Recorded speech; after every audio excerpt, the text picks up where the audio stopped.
సౌందర్య దానం. ఆరావళి పర్వత ప్రాంతంలో అలకాపురి అనే రాజ్యాన్ని చిత్రసేన మహారాజు పాలించేవాడు. అనేక మంది రాజులకు ఆయన నాయకత్వం వహించి అన్ని దేశాలకు క్షేమము సమృద్ధి కలిగేటట్టు చూసేవాడు.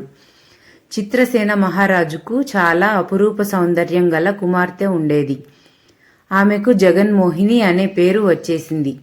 ఆమెను పెళ్లాడాలని అనేక మంది రాజకుమారులు ఉవ్విళ్ళూరేవారు.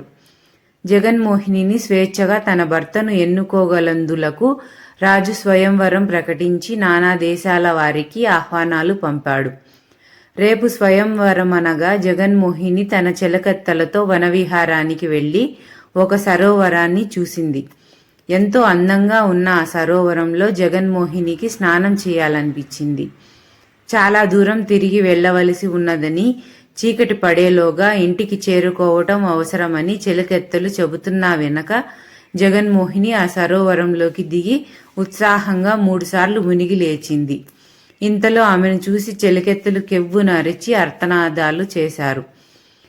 జగన్మోహిని కంగారుపడి సరోవరం నుంచి బయటకు వచ్చేసి తనను తాను చూసుకునేసరికి మతిపోయింది. మేలిమి బంగారు రంగులో ఉండిన ఆమె శరీరానికి ఇనుము రంగు వచ్చేసింది. చర్మం గరుకెక్కింది. ఆమె ముఖంలో ఎలాంటి కళా కాంతి లేదు.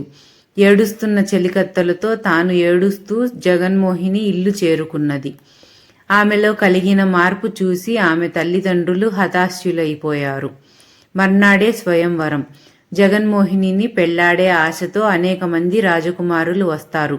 వారికి తన కుమార్తెను ఎలా చూపటమో చూపిన స్వయంవరం ఎలా జరపటమో రాజుకు అందుబట్టలేదు. ఆయన మంత్రికి జరిగిన సంగతి చెప్పి కర్తవ్యం ఏమిటని అడిగాడు. మంత్రి రాజ్య వైద్యులను పిలిపించి రాజకుమార్తెకు చికిత్స ఏమైనా ఉన్నదేమో చూడమన్నాడు. వ్యాధికి చికిత్స ఉంటుంది గాని ఇదేదో శాపం లాంటిది, దీనికి చికిత్స ఉండదు అన్నారు వైద్యులు. ఒక ఘన వైద్యుడు మాత్రం, మహారాజా, ఇది ఒక వ్యాధి అనే నా నమ్మకం.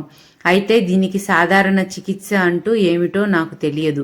కానీ సమస్త శరీర జాడ్యాలకు వజ్రాయుధం లాంటి విరుగుడు ప్రాచీన గ్రంథాలలో చెప్పి ఉన్నది. అది ఏమిటంటే పంచవర్ణ సంజీవని సరోవరంలోని నీరు. ఆ సరోవరం ఎక్కడ ఉంటుందో నాకు తెలియదు. ఆ చికిత్స కూడా నేనెరిగినంత వరకు ఎవరికీ జరగలేదు అన్నాడు.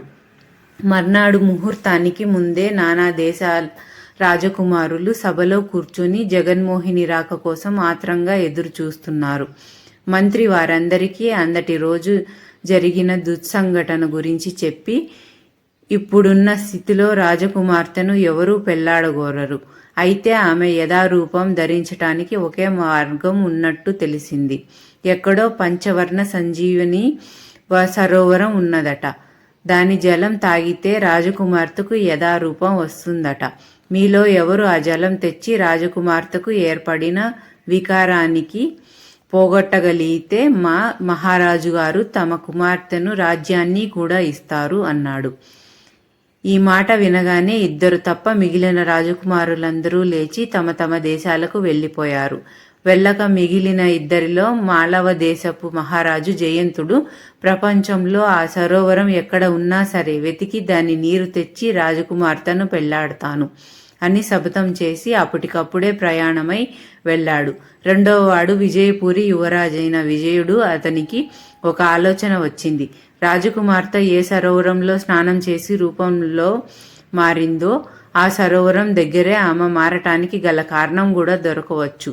ఇలా అనుకుని విజయుడు ఆ సరోవరానికి దారి తెలుసుకుని అక్కడికి వెళ్ళాడు.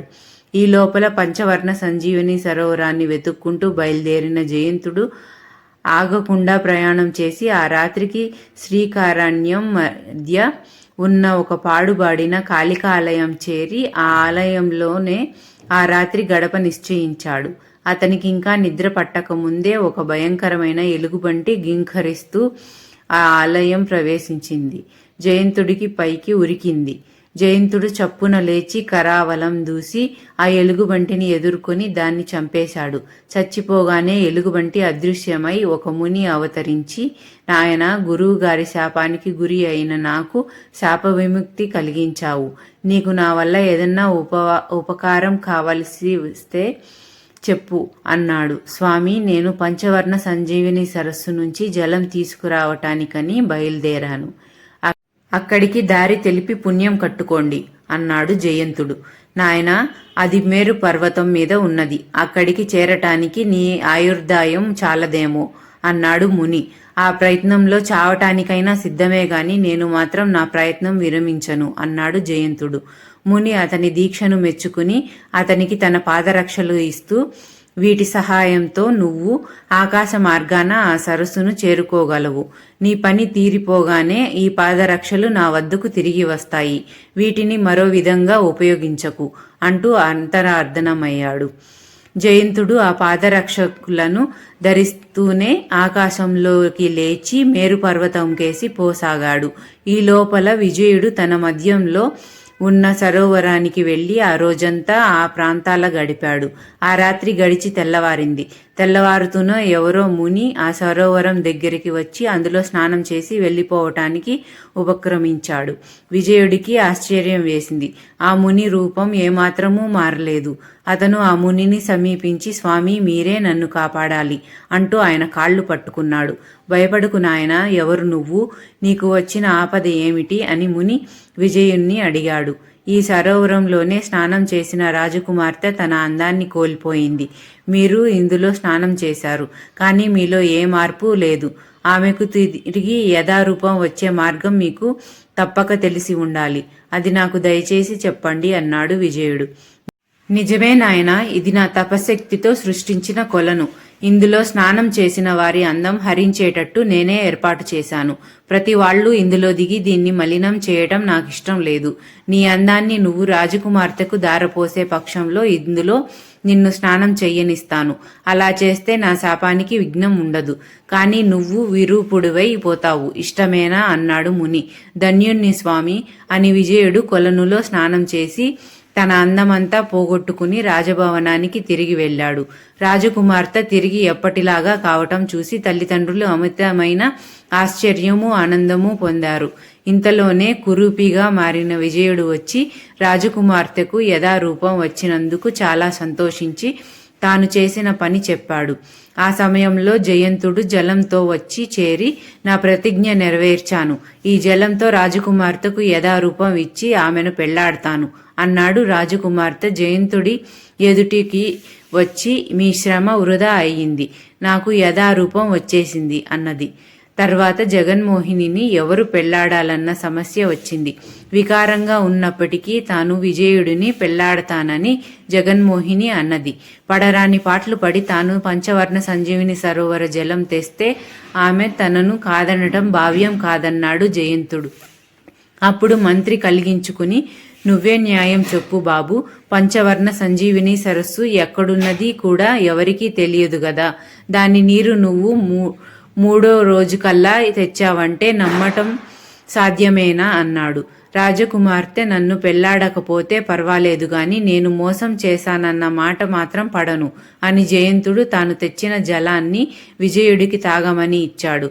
విజయుడు ఆ నీరు తాగి తిరిగి యథారూపం పొందాడు. జయంతుడు అందరికేసి విజయ గర్వంతో చూసి తన దేశానికి వెళ్ళిపోయాడు. జగన్మోహినికి విజయుడికి సక్రమంగా వివాహం జరిగింది. ఈ కథ మీకు ఎలా అనిపించిందో కామెంట్ చేసి చెప్పండి.